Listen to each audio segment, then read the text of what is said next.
Power consolidation, and even the rich elite will eventually suffer because they are completely out of line with nature, and that's the entire point. You cannot have a system based on differential advantage in society and expect progress. And back to your other point, progress is not money, it's human creativity in science and technology. Everything you have, you owe to science and technology. Everything in your studio right now, the chair you're sitting on... Oh, that's the human mind. Of course it is, and that's the beauty of the human being. We have the ability to create something that the animal kingdom does not have, not to the extent that we... Well, B.F. Skinner said beyond good and evil, and then once you're beyond good and evil, then they say it's okay for them to do whatever they want. But you're not saying that. Say that again. Skinner and people talked about beyond good and evil. And then beyond good and evil. Yeah, so they can. Sure. So by any time we try to make a moral judgment, people say that's just religious, or well, hold on. I mean, I know Brahma cattle. Brahma cattle are very aggressive genetically. They're some of the most dangerous type of cows to have, and that is genetic. That's not trained into the Brahma cows. And we know. How do you know? Well, I mean, they've done all sorts of genetic studies, and I mean, a lot of aggression is genetic, and then it can be taken down or it can be jacked up.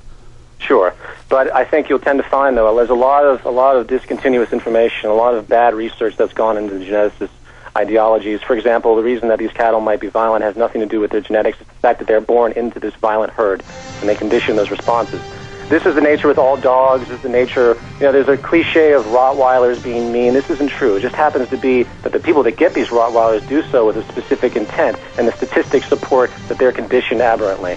I think that's a big part of it, but a lot of people have nice, sweet pit bulls and Rottweilers, and one day it bites their child's face off, so I don't understand that. We're going to skip this break, too. Look, in the limited time we have here, I really don't want to make this a fight, and I don't want to You're not acting like you, man. I'm really offended that you're yelling at me because I'm just presenting ideas. I was yelling excitedly here on air, and I want to try to go through some other areas of the film. I want to try to go through some other facets because I agree with you about how the monetary system's working. But are you saying that's basically any system that uses symbols to try to grease the skids of commerce?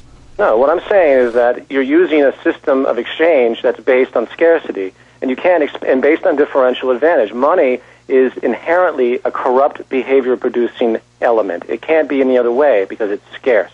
Just like everything in nature, this is why the animals behave the way they do in nature for food and what have you. You can't have a system of inherent scarcity and ever expect people to behave in any so-called ethical... So what do you propose to replace money? How is this metamorphosis? Well, this is exactly what we were talking about with the resource-based economy. Money doesn't exist. Money is not real. It never has been.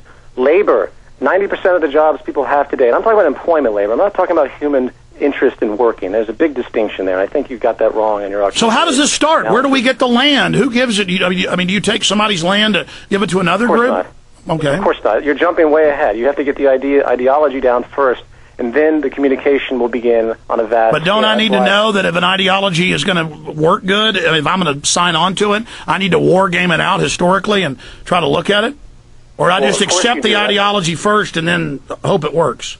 No, you don't accept the ideology first and hope it works. That's a faith-based ideology. What you have is intellectual analysis of the environmental conditions of the planet itself, and you begin to restructure society based on what we understand today. How do we restructure society? That isn't going to have a central term? First of all, the first thing that I think the natural progression would be to build the first city. As I said earlier, this is a technological development. We have to recognize that everything we have is owed to technology.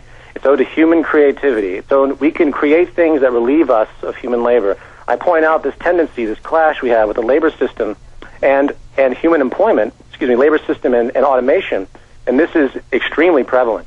We used to have all factory jobs. Now we have a service industry. And the service industry is slowly being phased out as well. This isn't some plot of the New World Order. This is a natural element of technology replacing human labor. So rather than be fearful of this, we have to harness it, and we have to utilize technology for what its real gift is, and that's extensions of us to relieve us of different things that we do not want to do or don't need to do or are dangerous to do. And that is a central philosophical point in this arrangement. To build the first city would rely entirely on pure renewable energies, transportation that's completely clean. You know, it would cost more money. Hold on, here we go back to the full audience. Explain it to people. Here we go.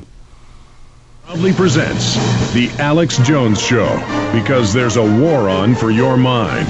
We're talking with Peter Joseph, the creator of Zeitgeist, and then he's now made Addendum. I would hope that some of the Zeitgeist viewers would check out my documentary films, because I know the society is engineered. It's stated it is called The Scientific Dictatorship.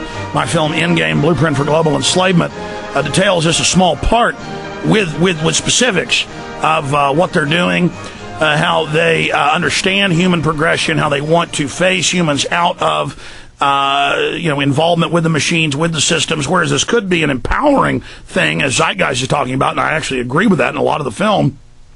They are using it as a way to say they don't need humans and that we're overpopulated and we're a scourge and we've got to just be gotten rid of.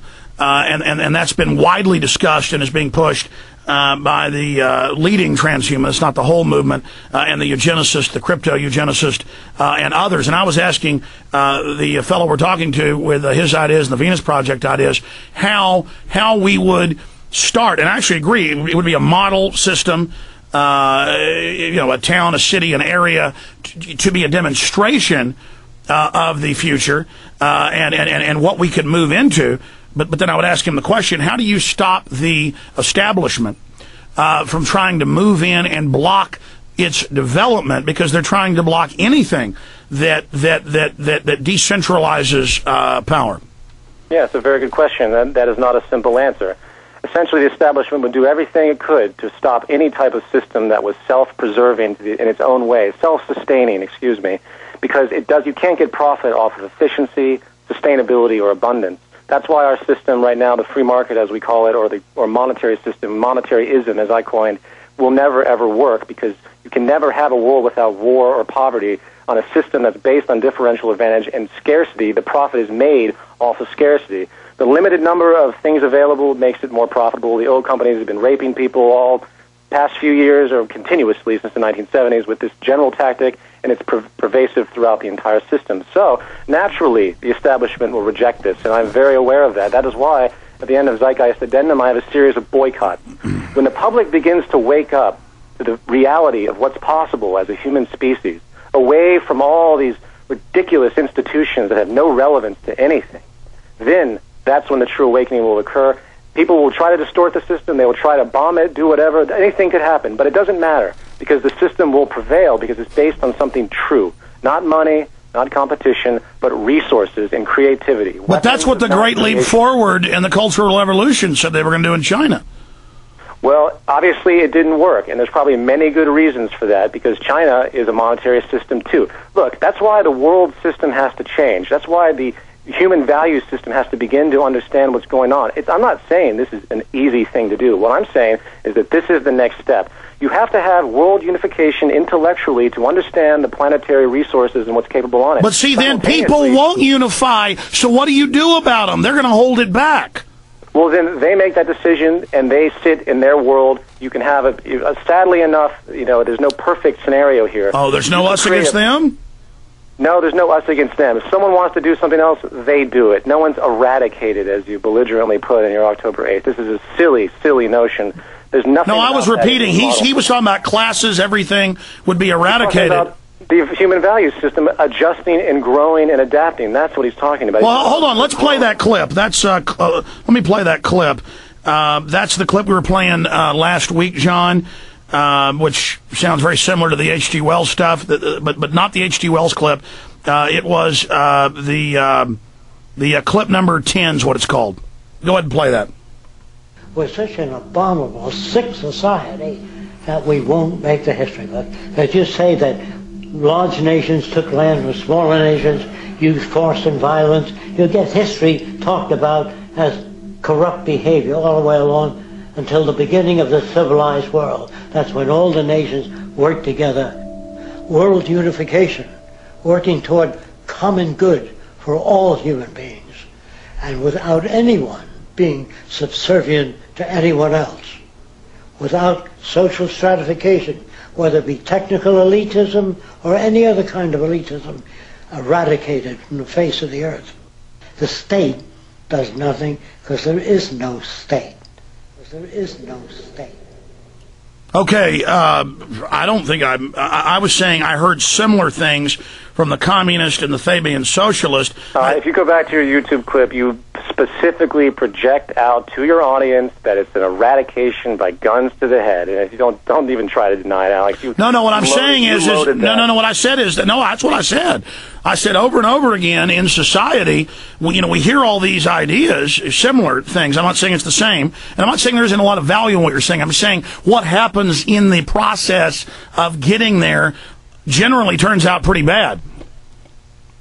Okay, well, that's an assumption that you assume, but has absolutely no relevance to what he's talking about. At the very end of this section, he's speaking idealistically. He's talking about the needs and the broad scheme. We are an incredibly sick society. Our value system. Ooh, sick? Like evil? Like evil? No, sick because we're misinformed. We have turbulent value systems. We have